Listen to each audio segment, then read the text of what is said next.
Hello everyone, my name is Zeph and welcome to the Star Network podcast. Today we have a special guest, Dolapo Morgan, who's the founder and creative director of Refaini. Hi Dolapo, it's good to have you on the show today. Hi Zeph, good to be here. Yes, great Thanks to have for having you. me. So let's get into it. I think people actually know what Refaini is about, but please feel free to just give a bit of context. So Refaini is a jewelry house founded in Nigeria, and we essentially design and sell jewelry inspired by multiple aspects of my life, my journey, and our Nigerian culture. Amazing. So Dolapo, what I find interesting, and before the interview started, I was saying to you how I found out later that you actually are working in a 9-to-5 within the venture capital space, and then you have your jewelry brand, jewelry house, House of Refaini. And I think a lot of people would find that exciting, or rather, I personally find that exciting. I like it when people have multiple expressions because either someone has a great startup idea and then they have a 9-to-5 and they feel that they can't do both and they quit one, or they feel that it has to be either or. You have gone on the route of I can have it all, or rather I'm choosing both. I want you to share with us how you're able to operationally manage having a business and being efficient in your 9-to-5. How I'm able to manage it is because I'm doing it out of a place of purpose, and there's like a bigger picture in mind. And I think that that's like the foundation of having the capacity to do multiple things, because it's not just to make money or for fun, right? I think there's a purpose behind it, and it's ultimately like with venture capital, you're investing in African businesses, and with Refaini, you're still telling African stories. So it does kind of still blending together, because it's all about like showing what African excellence could be like in multiple forms. And so I think that's like the overarching vision. And I'm personally on a journey to understand how creative, non-typical tech businesses can be funded in a very sustainable manner.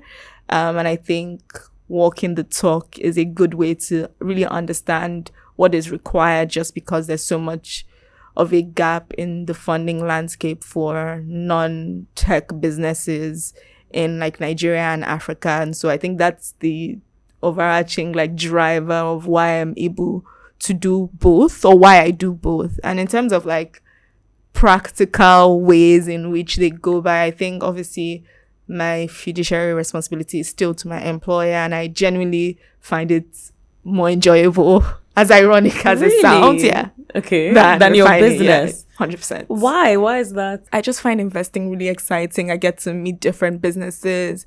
I think it's also very inspiring seeing a business go from like 0 to 5, or even like 1 to 10. And I think like that's just very exciting to me. And I think that funding is such a big problem that I think the more I'm trying to like, the more I see myself moving the needle in little ways, the more I'm excited about like, oh my God, imagine if right now we have a $68 million like first close of our existing fund. So imagine if we could raise, I don't know, 500 million in the next 10 years. I feel like that's such a bigger, I don't want it to sound like one is bigger than the other, but I think the ability to do that, for me, that's extremely impactful. Not that Refaini isn't impactful, but that is why I really, really enjoy it. And I think naturally I'm a bit more analytical than creative, I would say. I think I'm creative for fun. And so I think that's probably kind of why I enjoy it. And I think the vision of the firm that I work with aligns with my like personal vision in life as well.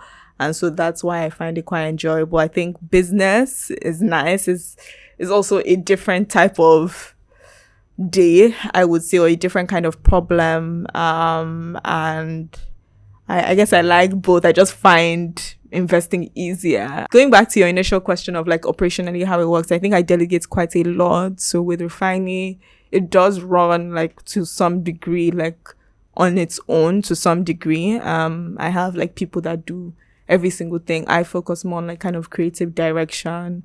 I don't take orders. I don't do all of that. So I think from the get-go, I built those systems because I started it when I was living in Dubai, and it's like a Nigerian based business. And so I was forced to build those systems because I wasn't in the country to like deliver.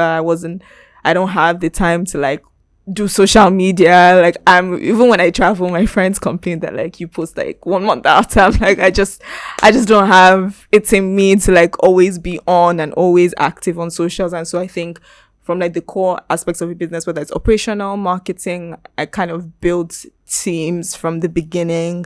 Because I think that's the only way to do it sustainably, to be honest, because I think you would quite burn out if you're doing every single thing in your business and then you're running a 9 to 5.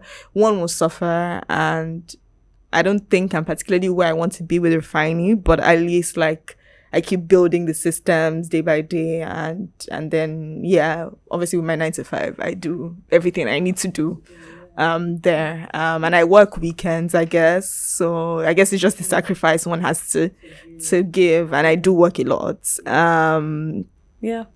It's just the cost for you. It's just so the funny. cost of it's it. Interesting because I like how you said systems are so important, and I think with most startup businesses, that's where people sort of miss the mark a little. I think they feel systems are created when they get to a certain stage of growth. So if it's just a team of 1 or 2, they assume, let's just do things very like, spontaneously or as we go. What they don't realize is that the importance of even just creating a template of how do you auto respond to someone within 5 minutes of them doing an inquiry, so that you don't lose your customer, or even just doing notification updates on, hey, we haven't heard from you in like the past, 10 days. Here's what we're up to.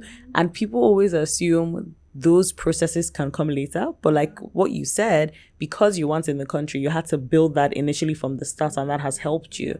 I also like that in your 9 to 5, you're able to draw synergy. Sure. It's so important because I'm equally someone that I like to link aspects of my life. And I actually think that, this is really the solution for people who wonder, oh, I'm passionate about this, but then I'm working in this, and both of them are just completely separate entities. How can I sort of like do both at the same time? I'll give you a similar example. When I also worked in finance at the time, in 2015, very briefly, I remember thinking, this isn't really like for me. I have a development background, right? So naturally, I move toward things that are focused on development. How is it helping the economy at large, social economy, let's just call it that, right? And I just thought, finance, how does that actually like relate at the time? Because it was very like asset management driven.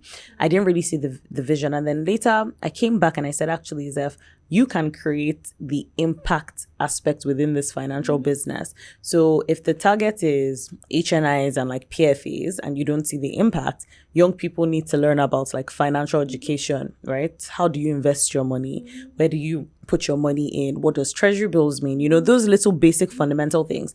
And I began to see the impact in those things as, if you can help the retail market to figure out how to invest and how to structure money, that's impactful. That's development, right? And through that, I was able to then thrive and enjoy that aspect of working in a financial house at the time. So I agree with you that once you see synergy, you're able to actually do both. And Dolapo, you said some things like purpose, right? You said Refaini tells African stories, whereas in your VC, in your business, you're actually like helping African businesses grow. So the way that I see it is you can actually do both for the rest of your life should you decide. I don't actually think that it has to be either or. And I think that could be an encouraging point for someone listening in who's like, oh, I need to leave this thing. And people also despise the 9 to 5 a lot, but I don't think that they miss the opportunity of seeing that income that even comes in terms of salary helps. it could support your business. And how are people not thinking in that direction as well? Like if you plan financially, that could also be like a way to like is like seed investing into the idea. It's your own business. Yes, absolutely. But you've sort of given meaning to like what Rèfainì means in terms of like metamorphosis and telling African stories. When you started, did you envision that it would get this big? So like you've been featured in like Vogue or GQ, getting like, global brands like Tems, Asa to like wear your jewelry line. I think that's very powerful. And what I'm finding with startup businesses and founders that I talk to is this idea of like global positioning. How were you able to create a brand that was able to be visible for these global opportunities? I think I definitely started it kind of like not a hobby, but to some degree.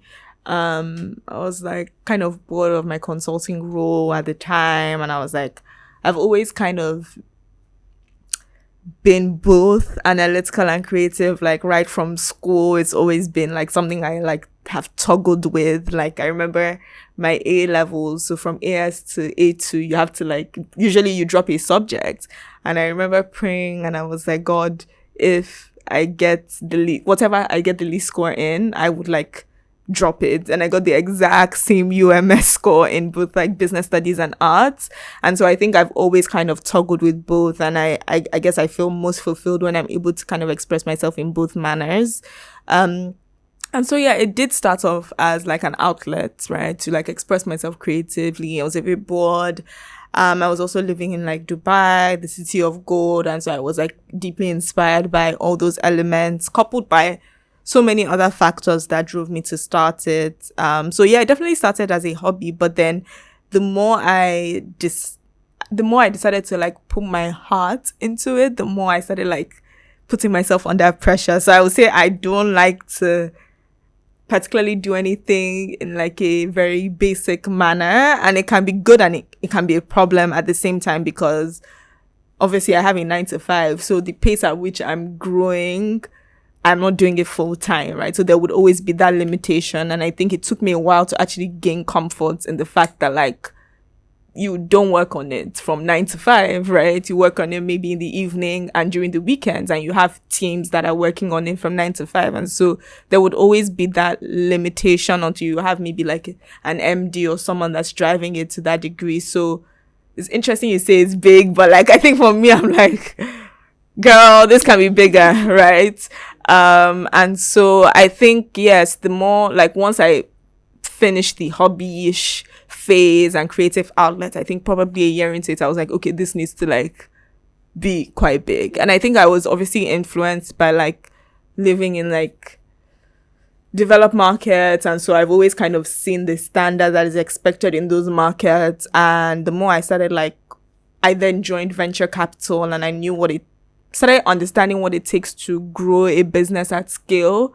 I then started like to position it for like a global audience, and like I didn't even do like a market sizing exercise when I started, but like when I did it, I was like, Nigeria cannot do much for me, to be honest, at the price points, right? And so in order to make this sizable, right, where I can pay people well, it can, we can reinvest our profits to do better marketing, better packaging, better quality. It needs to make more money. And so I do need to position it for like a global scale. And I think Africa is just like right now we're lucky that like I think our creative industry is being seen, and like there's a lot of global interest. And so I would say like it's been like at the back of our minds internally, like, okay, this is a global brand, and I constantly kind of share with the team that please don't make it too, I guess localized, right? Because it needs to speak to multiple audiences. Although our inspiration is still like telling Nigerian culture, but to like a good quality, a good standard.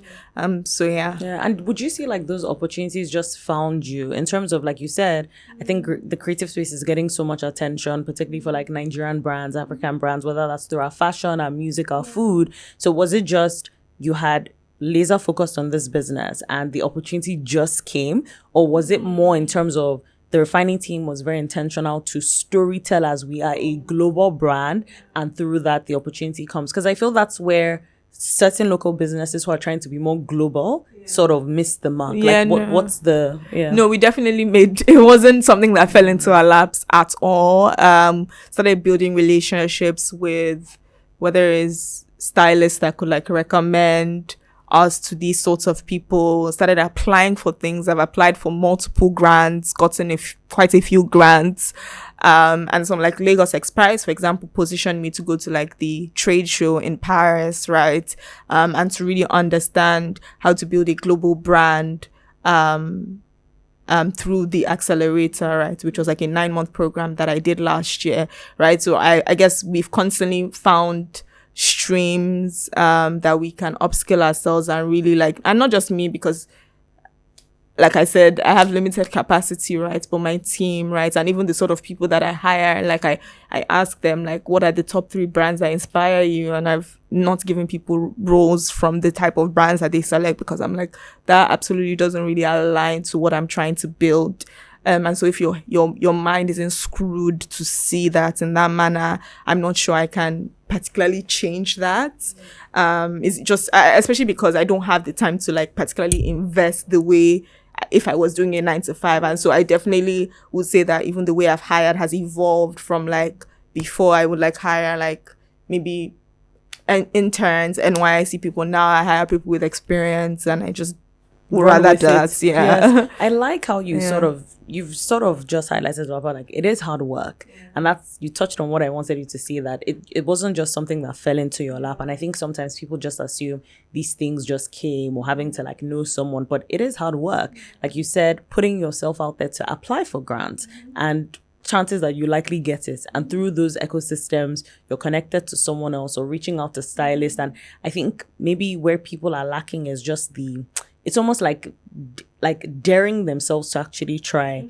I remember when I was working in tech about 3 years ago, someone in the team said something. He said most times he said if there's a bar for success, the level at which people try is very limited, is very capped. So if success is at number 10 and to try is 5 and 6, people just touch number 3.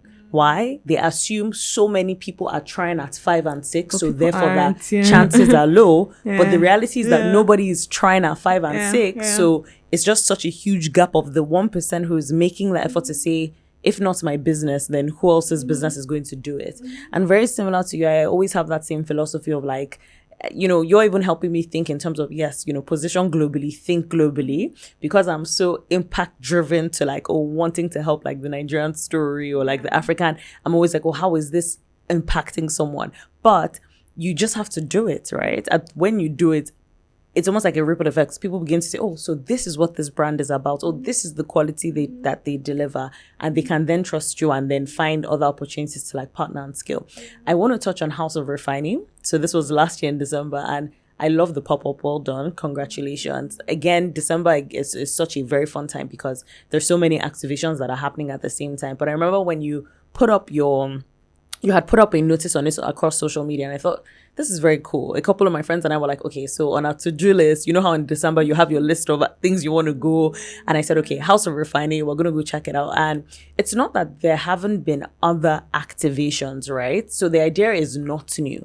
But what people can learn from you is that there was something very different that caught the eye of everyone.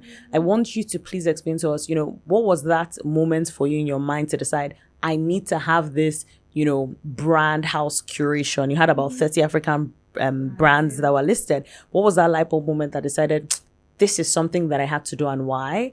And what did you learn in terms of local partnerships, good and bad? So what made me start it is multiple factors. So we rebranded from Refine to Refaini, which is still the same name in some sorts, but Refaini is basically kind of the way Yorubas would have a spin on like English words. So instead of Bible, maybe they say Bibeli, or there's just that. And I think we did a whole video on like where it came from, and it's also part of our strategy to position it as in an African brand that is global, because refine is an English word, right? And from like an SEO optimization aspect, when people Google that, you'll find the definition of refine, right? You will need to you scroll down before the jewelry brand comes up, right? And I think the meaning behind it is still very deeply connected to me, which is just the whole idea of like constantly evolving and constantly improving yourself, and like how you can empower people to constantly do that and just strive for better, but just a twist on it, and so that people can actually, like from a global audience, identify it as like a brand from Nigeria, right? So that was the reason why. And in order to do that, we wanted people to also immerse themselves in our world. It's part of some of the things that I learned from that accelerator program that I told you about, right? Which is like building a world around a product is really essential, because there's not much that differentiates you. Yes, it's like, it might be a different style, but people buy into worlds, not really just like products, right? And so that was the driver of House of Refaini, and it was actually meant to just be Refaini, right? So just us, see our new colors, see our new logo, see our new collection, have a feel of everything. Which would have been fine as well. But my problem is that when I have an idea, I just have to try and execute it, right? And so we started off with, okay, maybe just a few collectibles, because what we say Refaini is like we call Refaini a curation of cultural collectibles. So things you can collect, right? And keep, and just like save for maybe your child to come, right? And so we thought, what else are collectibles that could work with us? And so initially I wanted to like build other like mini products, but I was like, one, I don't have time, I don't have capacity, I don't have a big team to execute on that, and it's an expensive project, right? So in order to fund it, I do need other brands to come along, and the sort of income you could generate from that would actually be much more significant than doing it on our own, because we're self-funded, right? And so that was it. It was just like, what other brands do I feel are like things worthy of collection, that are cultural collectibles and that other people would love to interact with? And like, I think I curate things quite well. And so for me, handpicked the brands, handpicked products that like I've tried that are quite low key and that are not too expensive. So price point was really important for me, because sometimes people perceive, oh, I'm an African designer, I have to be extremely expensive. And I don't think they can be cheap, because you're not producing the way it's being produced in China for a lot of brands. And so it's not going to be that cheap or that comparable to like a Shein. It will never be, right? If it's of good quality. But how is it still like, something that people can buy a couple of things, right? And then that was how it started. And then I started thinking, oh wow, okay, this is Christmas. Like, let's create a one-stop shop, right? Because there's a lot of traffic. I have a lot of cousins, and Christmas Eve, I'm rambling around looking for presents for my cousins. And I was like, I should be able to get everything from House of Refaini. And I did get all my Christmas presents from House of Refaini, right? And I wanted to enable people experience that in a curated manner, not just white chairs, like let them feel an emotion, right?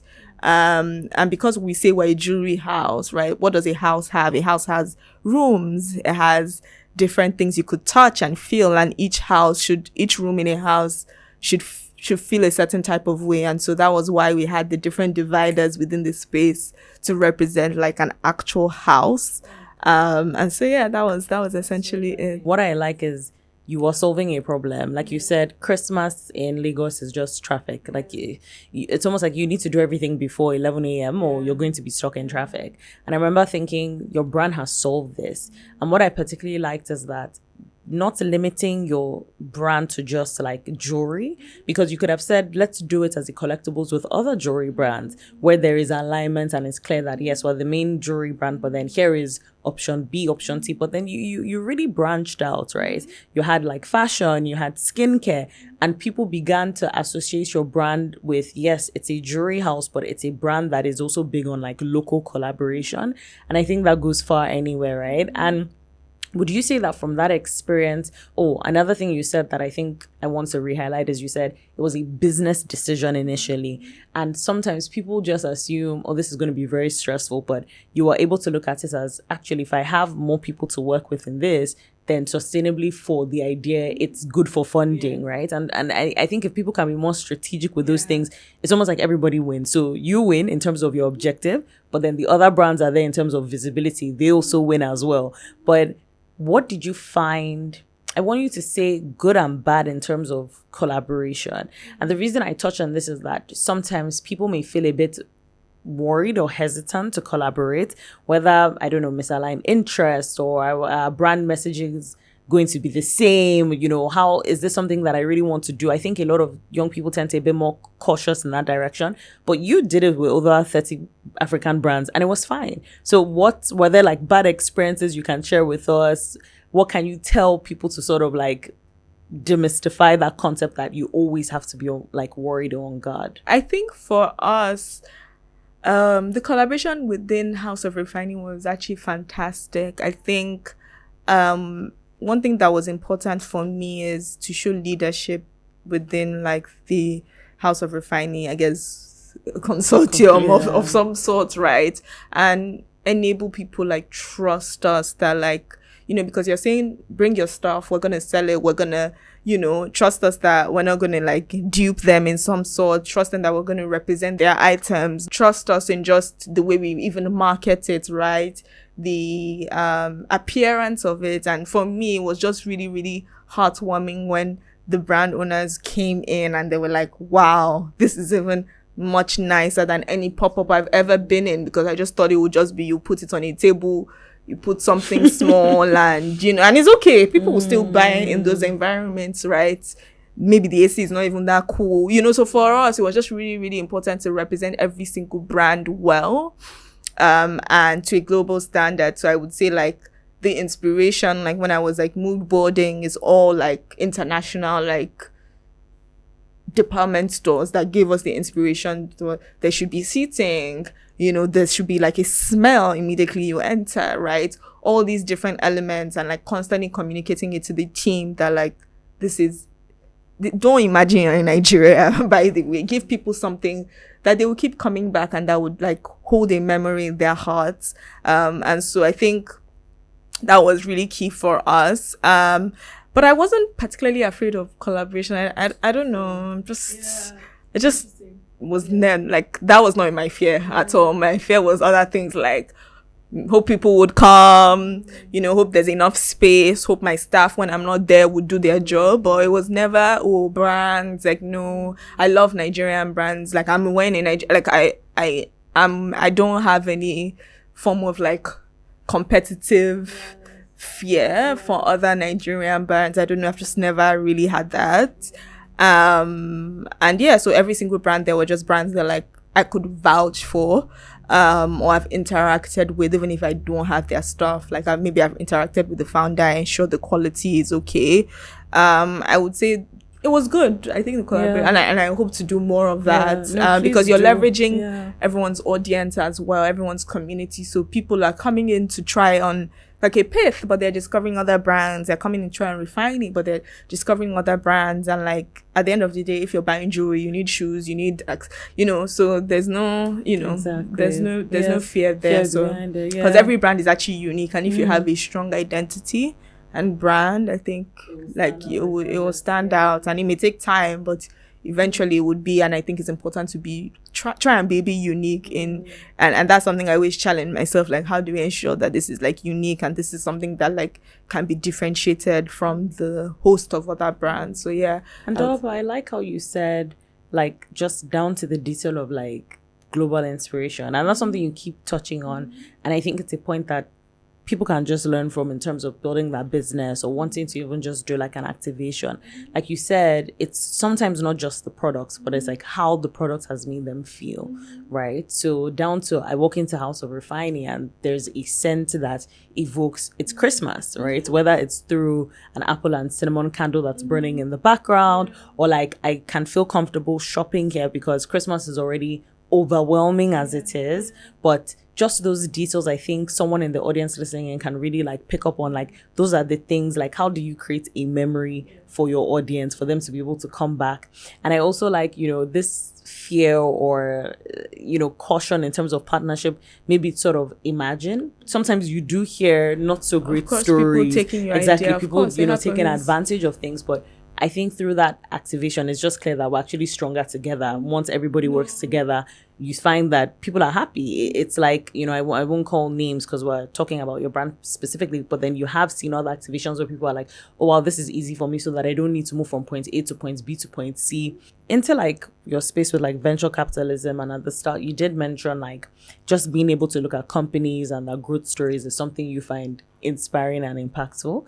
I want to know where you see the data in terms of investing into like more African creative businesses like Refaini, right? Because when you hear venture capital, you're hearing, oh, they're in fintech, they're in health tech, they're in ed tech. Yes, those components are very important in terms of like helping like our GDP, but you cannot ignore the fact that Lagos is such a cultural hub, right? Our music, our fashion, our food, all these things define us. And it feels like a lot of the global attention is coming into the space for these things. So you who's sitting on the other side, is that data actually indicating that there is more investments going into the creative spaces? Venture capital, I don't think is particularly the right asset class for lots of the creative businesses that we see in Nigeria today, right? Because of the life cycle of funds, right? So you typically invest in a 10 to 12 year kind of fund life cycle where you expect, even if it's not $1 billion, at least $100 million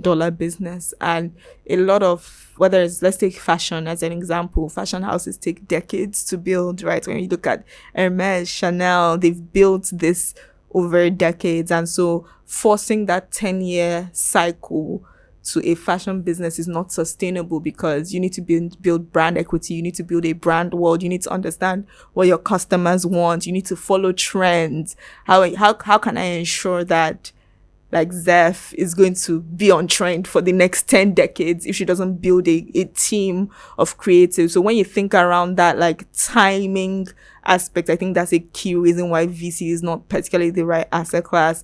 I think another thing is like the sources of funds. So like we get our money from development finance institutions, a few HNIs, and they're like limited millionaires. For example, when you compare in the US, I think they're about 24 or 23 million millionaires. In India, almost 1 million. In Nigeria, only 7,200 millionaires, like in dollar terms, right? Statistically. So like it's incomparable, the source of funding in Nigeria, because it's typically HNIs that can like have some form of affiliation for impact rather than just like tech, right? Or just like from like a numbers perspective, because I think to invest in like creative businesses, there needs to be like a purpose rather than just like financial returns, because it might not particularly always provide the same quantum of funding from just like a like for like comparison, right? So I think that's like also another reason. I think not all creative entrepreneurs are also like very good business people. So you might be very good with ideas, but you may not have like maybe the best systems. You may not really even know how like a balance sheet or a financial statement works, right? And so it's really important for those businesses to build teams of like competent people. But to build such a team, you need money, right? And so there's almost like a, unfortunately, like a flywheel effect where it would take longer, like regardless, for most businesses to get that same quantum of returns that like venture capital investors want. And so I think the solution is like a different asset class where you're not, you know, like a family office where you don't have to do 10 years. Like it's up to the family office, the team of people in the family office that would then determine, okay, what their mandate is, right? Because with DFIs, they usually have like very fixed mandates, but with family offices, you can develop your own thesis of what like you want to invest in and what good investments look like, right? And it's your own money, it's your own returns. And so there's a lot more flexibility from that angle as well. I think there's still some room for funds, but maybe not 10-year funds, maybe it's 25-year funds. But then how do you get that money, right? And so I think there's a lot more room for creativity in the way we think around funding. And I think it does take someone that cares, that's willing to just lead the way because they care, rather than they're just looking at it from like a financial returns angle. And when you do care, you then study it and you know what good financially looks like, and you can make a lot of money from it, because these businesses do get profitable because your margins like are up to you. You don't have to have like very thin margins like a lot of like traditional businesses. Like you can have 70% margins because you can put a price to it regardless of what you know, you can create your own value from it, right? But how do you increase the market size, right? How many people in Nigeria can afford your product, right? So you need to maybe be a bit more global. If you're global, do you have the competency to compete on a global scale? So those are some of the, I guess, considerations when you think around kind of funding. But I think that over the next few decades, I expect there should be a shift because there is the attention globally. Like I think Afrobeat has led the way significantly. There's a lot of like craze for like Nigerian fashion and all of that. But then those fashion businesses now need to think around how they think globally, how they build the right systems, how they ensure their books are in order, because when you're raising money These are the things that they like look at. really, really matter, that a lot of these businesses may not prioritize kind of from the beginning, right? And when you even look at the way even VC has evolved, right, or kind of funding that has gone into like the tech space, like last year I think was about $4.1 billion that came in, and then the amount of debt funding grew by 91%. And I think that just paints the picture that like people are looking for like businesses that have good fundamentals. So your unit economics makes sense.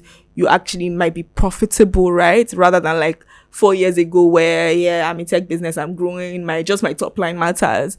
But I think that shift, the way debt funding has increased, because debt funders always look at the bottom line, shows that even like those businesses need to be like bottom line thinking around like kind of profitability and like just sustainability of like the way they are growing.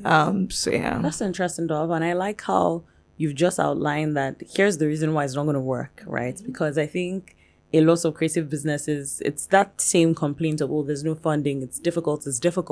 But no one is actually breaking down the reason as to why it's difficult. And I think with everything that you've just shared is that one, just the returns in which a lot of VC companies are looking at is just, from a numbers perspective, it's not going to generate within the duration that they expect. I think you said about 10 years. And I like the example you gave about how fashion houses actually take time. It's that idea of like, how do you build a legacy brand? The way that I see it is, it's more like you need patience capital. And of course, that patient capital, like you said, I smiled when you said family offices, will come from family offices, or like a local HNI who just says, oh, I strongly believe in, for instance, local craftsmanship. I want to invest in a jewelry brand that is dedicated to empowering local craftsmen, or I want to invest in a local furniture business that is going to help in carpentry, because I feel like this is the future of, Lagos in terms of how we show up and how we build like furniture that tells African stories. All of that is really just patient capital. And I don't think that it's impossible for it to happen. I think it's just more about the education to family offices and HNIs to why this is important to invest in and how they are sort of building legacy brands. Because for me, I always love legacy brands. So for instance, let's take, I don't know, like I love ice cream, right? So like Ben & Jerry's will always be Ben & Jerry's, or a Haagen-Dazs will always be a Haagen-Dazs. So even when we, your children and grandchildren will know those brands. You knew it when you were a child. But why? It's the legacy. And I don't feel that we have enough of that from like an African perspective, or from, let me just say, a Nigerian perspective, in terms of a business whereby Refaini, I know of your brand today, but in the next 30 years, is Refaini going to exist? And I think that's the challenge I want to put forward to creative businesses. That will be really interesting to see how you started something and it's not just, something that started and then it fizzles out. It tends to feel like that's the narrative and the trend with a lot of Nigerian businesses. You hear your parents say, yes, I remember this fashion house back in the day. Where's the lady? Oh, she stops. And why? Because there just wasn't enough structure or that education to have legacy businesses. But I'm excited. And sometimes, over, I would say from like the month of October, when it starts to be Fashion Week, Art Week, and then December, I get excited, because for me, I'm like, Nigeria again is being so visible to the world in terms of our talent and our culture. But then I do wonder that if I'm enjoying this, when my, not even children, grandchildren, are they going to enjoy this? Is there going to be like a sustainability of this? And I think that's where, as Nigerians and Africans, we can learn that this is the thing to unlock growth, right? So not just the most obvious things like banking, etc. Yes, again, which is very powerful, as I've said, but these are the things that actually unlock growth and global positioning and visibility. Is it going to be there?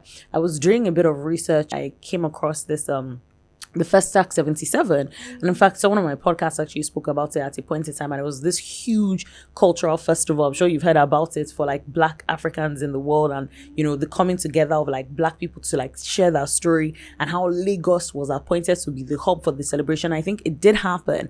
But then what happened today, right? Is that not something that should carry like longevity into our time, where we are saying, the Festac 77, festival is happening today. So why are we talking about all these elements? We're talking about it because it's that thing about creative businesses are great.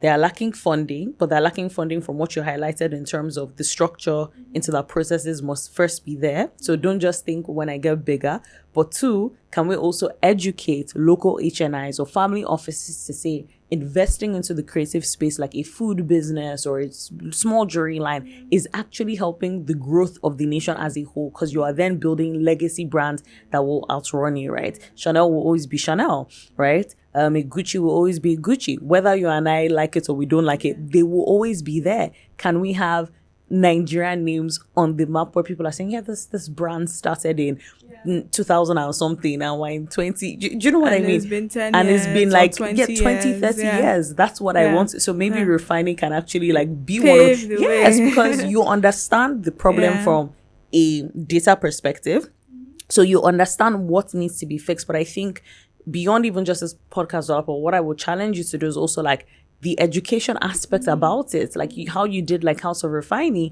You could one day maybe just do like not so much an accelerator program, but it's more of like a thought leadership information share to the creative business, and how, you know, funds can come into that space from local investors perspective, HNI perspective, what creative businesses should do to position that greater, that designs, that greater the idea.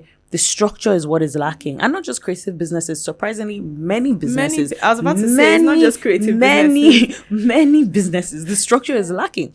And it's funny because, you know, one of my friends will say to me, she say, Zeph, I see when you have an idea and you execute, and I smile and I laugh at her and I say, thank you for the encouragement, but I know I'm not even optimizing up to 10% of the capacity that I can do. So if I'm at 3 people, let's say we have a 3-man team right now. No, wait, yes, 4 now, but initially it had always been 3. And if it's just a very small team and this is what I can achieve, imagine if I dared or gave myself more time to say I'm going to hire 10 to 20 people to... The Star Network podcast should be all over the world. It should be in Singapore by now. But I think that structure is where people really need guidance on. They don't know. So that's something I would challenge you, because you sit on the data side of things and you can see the whole picture, right? But let's talk about the art of resilience, right? I feel someone listening would say, you know, it's great. Dolapo has this 9 to 5. She has House of Refaini, but where does that resilience actually come from? Is this something that can be learned? What can people do? You know, you had mentioned how you listen to so many podcasts, and now a huge theme is productivity. People are saying, oh, here is how to be productive. Oh, here are 10 wellness steps. Okay, it's as if everyone in the world is looking and grasping for answers to be better. So what can you share with us in that regard? Just going back to actually your previous point, right? I wanted to say that I don't think it's actually a creative business problem. I think it's just like the ability to build sustainably and then think around like future generations, and like how do you build systems in place for succession planning, which a lot of, like, maybe if you're not in finance, right, a lot of people don't really particularly build around like succession planning. So I'll say like that's like just a thing where sometimes, you know, being a very religious society, you leave a lot of things to like faith sometimes, and you're like, maybe I won't die, or, you know, things like that, rather than like, should you die, like, can this thing run without you? You know what I mean? And it's not about thinking negative. It's just thinking sustainably, because God also wants you to think in that manner, right? So I think that that's also like a mindset thing that I guess being in this sort of society is also a bit of a challenge, right? I think the second thing I wanted to say is that sometimes when business doesn't work, I think it's just easy to shut it down. And I think it's fine, like, to shut down a business when it's not working, when you've done your market sizing, you see, like, you realize that, okay, maybe this thing that I thought was a problem is actually not a problem for most people, right? Because in the world I live in, on the VC side of things, we encourage pivots, we encourage iterations, we encourage that where your business started out, and a lot of my portfolio companies, how they started out and not how they are today. Even Refaini, we've evolved, our name has evolved, our sort of design style has evolved, right? And we may evolve again, right? As we realize, okay, what is the problem, right? I think December really opened me up to what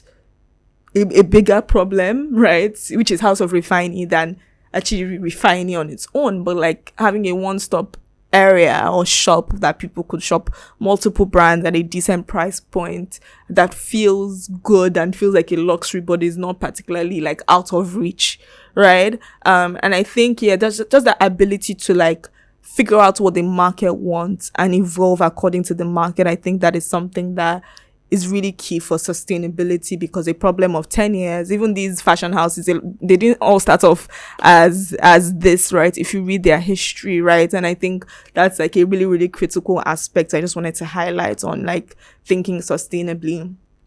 On resilience, I think you can build it over time, but like I said, it goes back to like the purpose behind it, because when you have like, I think most people, when you have purpose and you have a reason that's driving you, that is what fuels you on the difficult days, and also building like discipline, right? So just being a naturally disciplined person that like sticks to your word, that does what you say you would do, that if something isn't working out, like you figure out something else. You don't like, stay in your sad world, if that makes sense. I don't know. And I think for me, faith is like a big aspect of also what keeps me going, because I'm like, today is bad, tomorrow will be better. Like, you're just constantly like, encouraging yourself. I think you have to find ways to encourage yourself, but like most importantly, just building building like habits, because when you have a habit, like my mom,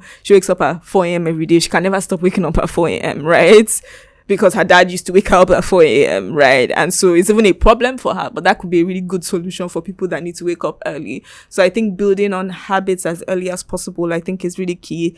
I don't think everybody needs to work a 9 to 5, but I do think working a 9 to 5 as someone that's naturally like, what's the word? Flexible and free will help you, honestly, because you need to be structured. You need to be like disciplined. You need to be strict. Like my friends always, they're like, yeah, principal. I'm like, it's okay. I don't mind. Yeah. But if I'm not, like, honestly, I can't do what I'm doing genuinely, right? And then being really like strict with your time, I would say, like managing your time, because like right after this, I do have something else to achieve today, but like I've time blocked it in my calendar, right? And so it's just like, I would say time management is like a really, really critical aspect of everything. And like time blocking is something that has really, really helped me, where everything has a time in my calendar and it's color code. It just helps me feel organized. And if you're not naturally organized, like you said, like there's so many podcasts, there's so many tools, there's so much like technology that can truly empower you. You don't have to take meeting notes. There's just so many solutions in the world that we live in. And I think that seeking for being a curious person is actually what I think will really help, because like, yes, if you used to take the best notes like 10 years ago, like today, that is not a skill. Yeah. If you were an Excel whiz, that is not a skill today, right? So moving with the times, I would say something, and just being curious on and that's why I listen to like a lot of podcasts, because I'm always trying to know what ways I can improve myself. It can be toxic sometimes, because sometimes you don't need to always be, oh my God, I need to improve myself. And I would say one thing that definitely has helped me is that I would say I started my career in a very like high pressure environment. So I was in consulting in Nigeria and then in the Middle East, where my average hours were like 12, and it was very normal, and like some days were 2 and 3 and nobody's telling you sorry, right? So I would say that really helped me build like that muscle for like just pushing hard. And I think that if you think that you're going to finish work at 5 and like be able to do 3 things, like 3 businesses, it's probably not going to be feasible, right? And I think sometimes you just need to put in more hours, be more productive than the average person. I think some of those things would help you. Yeah, amazing. I like that. I also like have like time blocks as well. Like my phone is literally just my planner, and I try to just merge all my calendars. Exactly. So whether that's my TSMP calendar email, my personal Gmail, my 9 to 5 email, and I just try to merge everything so that I don't miss it. But I also like what you said, and something I always tell myself is sacrifice, right? So for instance, like you said, if you're expecting to finish at 5 and maybe you're going to work at 10, it's just what it is. But I feel that are people actually willing to take that sacrifice? So for me, I finished something in what I'm doing for the family office business, but then I have the podcast as well. And I know that this is equally very important to get out. The sacrifice can be sleep, right? And people don't realize that just those little steps of sacrifice, the more that you challenge yourself and you build the resilience and muscle to say, it's fine, I'm going to go to bed at 1 a.m. because this has to be done, it just becomes a habit. Again, again, not always healthy, but it becomes a habit that creates this like muscle for you to do more and muscle for like discipline. Because I think it is a question that is on people's minds, that how do I become more productive? How do I cultivate the habits of hard work? And the way that I see it is that it's a muscle, right? The more that you train yourself, like you said, into these environments, it almost just becomes knee-jerk. Yes, it becomes part of your flow, the way that you think. But if you're just used to doing things repetitively in a very easy way, you can't challenge yourself beyond that, right? Yeah. And I actually wanted to add something. I think another key thing is surrounding yourself with people that are equally as like, whether it's ambitious or like-minded, that like they'll call you out if you're being like lazy, if you're being slow, if they're not like, that keep you accountable. Oh, you said you wanted to do this. How far? You know what I mean? And I think that's a lot of things. Like, people have so many ideas. Like, if it's to come up with ideas, everybody can come it's up. not difficult. Exactly. It's actually the execution part of it. And I think, I speak about my dreams to people that are very close, like the closest to me. And I think it helps that they don't think, like, I think my friends believe in me more sometimes than myself, to the extent that I say I'm doing. They're like, you will do it. I'm like, I can't. You will never not do it, and I think that encourages me, because they see the bigger picture, and I think they do speak a lot of life into me, and so I think that's something like I cannot not highlight, because even my partner, like, if I say I can't do, he believes I can do everything, so I think all those things do help, where you don't exist in a limiting environment where, because I've been around people that are like, you're doing a lot, so you're doing too much, you're doing, I think each individual knows their like capacity. And this year I have slowed down on certain things, because I wanted to focus on building systems, right? So I think time also, there are different seasons in life where it may require more or less of certain aspects. And I think you just need to be quite intuitive and like, but just surrounding yourself with people that believe that like, this 1 million customers, make it 50 million, like, So I think that's also something that helps. Yeah. Amazing. And Dolapo, just to round up, so I had an initial question last year, which was always on quotes, like what inspired people. But this year it is, if you could change how we live in the world today, what would it be and why? Oh, wow. I think just like, I guess, betting on yourself is something that I see a lot of people not do. And I find that like, it's very ironic that like so many things that I have done, I was so afraid to do it. Like House of Refaini, closer to the time, I was like, I can't do it. There's no way, even the funding for it, right? But I think it does take like one step of like an act that would open up opportunities, right? It's like, I'm a Christian and I cannot do anything without that aspect, right? But I do know that when you take that step of faith, like every other thing will actually come into place if it's something that God has also willed for you, right? So I think just taking steps, right? Before I started Rèfainì, I have something on my phone, right, which is like a list of ideas that I feel like have come to life, right?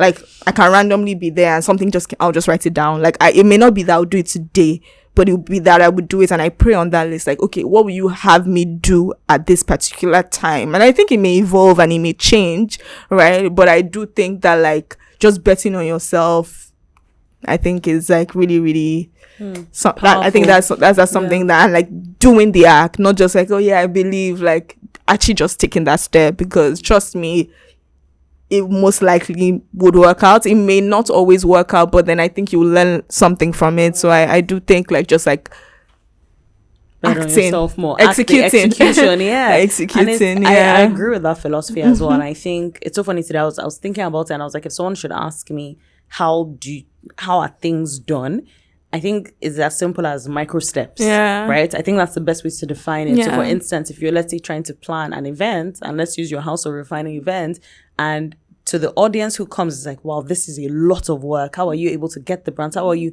But a micro step could just be, one, find a venue. And once you find a venue, you've ticked it off. That's done. 2, think of 5 brands. You write down those 5 brands. 3, contact the fact, like, people don't realize that it's in those micro actions that lead to this thing has actually happened, right? It's actually been executed. So I agree, Dolapo, has been so great having you on the show, and I think the audience will be pleasantly surprised that, you know, even just your insights into like venture capitalism, like data, you've sort of given us, like, I would say, a 360 view on just how to structure your business. That's how I've actually seen this episode. It's funny because I thought it would be mainly just on like Refaini, but you've been able to also just share, like, from your business knowledge, this is what you should be doing, and this is sort of where like VCs are looking into, and why they're also not looking at creative businesses. So I'm going to look forward to your thought leadership session on educating people into like patience capital investing. I think it could do really well, but it's been great having you on the show. Thank you so much for having me. I've had a lovely time. Yay. So guys, you've heard from Dolapo on all things Refaini. Don't forget to follow us on our social media handle at the Star Network Podcast.